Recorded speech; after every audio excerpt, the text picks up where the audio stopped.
Émotions, sensations, les insectes sont-ils vraiment si différents de nous? C'est la question que nous allons poser à notre invité, Mathieu Liauraud, éthologue au CNRS, auteur de La planète des insectes.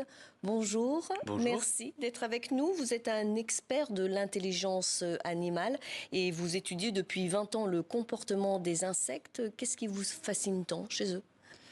Ce qui me fascine tant, c'est que les insectes, c'est un tout petit monde.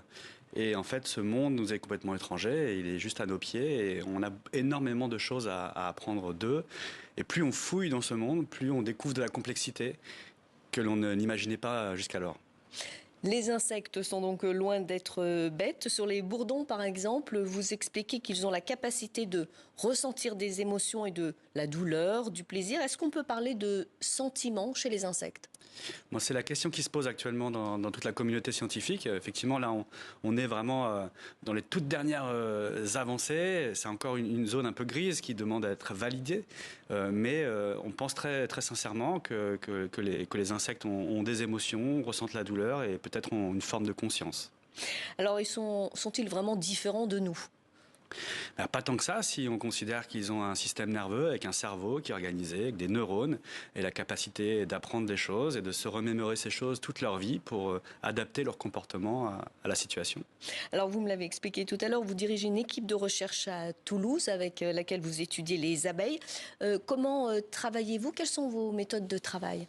Donc moi, ma spécialité, c'est de suivre le déplacement des abeilles à travers les paysages. Et donc pour cela, on n'a pas accès à des systèmes standards comme les GPS, mais on utilise des radars qui envoient des ondes électromagnétiques. Et ces ondes électromagnétiques vont récupérer, identifier le signal d'une antenne qu'on pose sur l'abeille. Et de cette manière, on peut suivre une abeille, le mouvement d'une abeille sur plusieurs centaines de mètres, voire 1 kilomètre, pour voir quelle plante a été visitée, etc. Et vous utilisez aussi des plantes robotiques chez lui?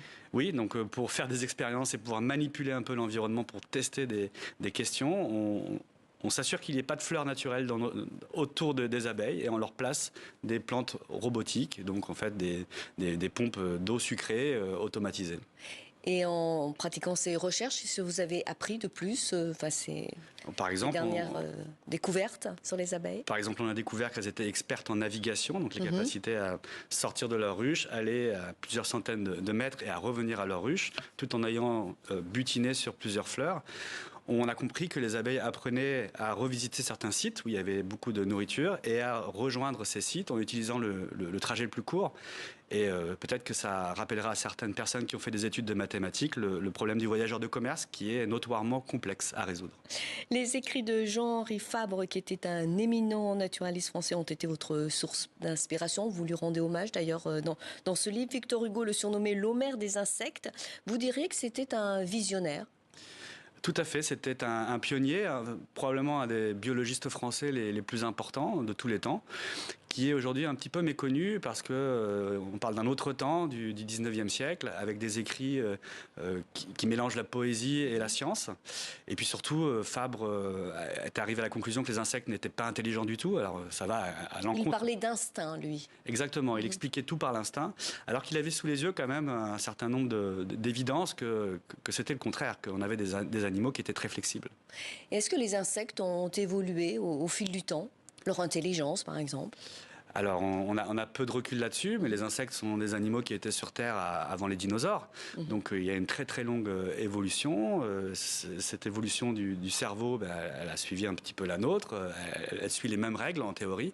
Et donc, on peut imaginer que les insectes d'avant les dinosaures avaient des comportements différents des insectes d'aujourd'hui. Et comment les insectes, eux, se sont adaptés au changement climatique, par exemple? Alors, c'est compliqué à le dire également, puisque le changement climatique est très brutal, en tout cas celui que l'on vit actuellement. Et très certainement, c'est une des causes les plus importantes de leur déclin actuel sur toute la planète. Donc on espère que ce changement climatique va s'atténuer, peut-être s'arrêter, pour laisser aux insectes une chance de pouvoir s'adapter. Alors, j'ai appris également qu'il n'y a pas un moustique, mais des moustiques. Comment éviter les mauvais? Est-ce qu'il existe des solutions? Alors effectivement, il y a plusieurs milliers d'espèces de moustiques sur Terre. Il y en a à peu près une vingtaine qui piquent les humains. Et on sait que ce sont les animaux actuellement les plus dangereux pour l'humanité, notamment dans les zones tropicales. Donc il n'y a pas de recette miracle à l'heure actuelle. Par contre, les éthologues, comme moi, qui étudient les moustiques, ont compris que ces moustiques utilisaient des signaux olfactifs, des signaux visuels, des signaux tactiles pour choisir qui piquer. Et par exemple, ça a amené à créer ces pièges à CO2 qui sont aujourd'hui, en tout cas en France métropolitaine, très efficaces. Et pourquoi étudier les insectes est important pour l'homme et pour l'environnement? Alors il y a deux choses. La première chose, c'est quand on étudie l'intelligence des insectes, on étudie l'évolution de l'intelligence à travers le règne animal globalement. Donc on comprend d'où on vient, disons. Et puis, en fonction des insectes qu'on étudie, ça va pouvoir amener des pistes, par exemple pour le contrôle des populations d'insectes nuisibles. Si on comprend comment ces insectes se comportent et comment ils choisissent d'aller à tel ou tel endroit, on peut essayer de les dérouter, par exemple, au lieu actuellement d'utiliser massivement de l'agrochimie, les pesticides qui sont durables sur une très courte période finalement. Donc grâce à leur mode de vie, on peut apprendre des choses, retenir des leçons. En les comprenant mieux, on apprend à mieux vivre avec en tout cas, et peut-être à coopérer avec. Merci beaucoup Mathieu Loureau pour être venu sur le plateau de TV5 Monde. Je rappelle que vous êtes l'auteur de ce livre très intéressant, La planète des insectes, publié aux éditions Tana dans la collection Chroniques sauvages. Merci pour votre présence sur notre antenne.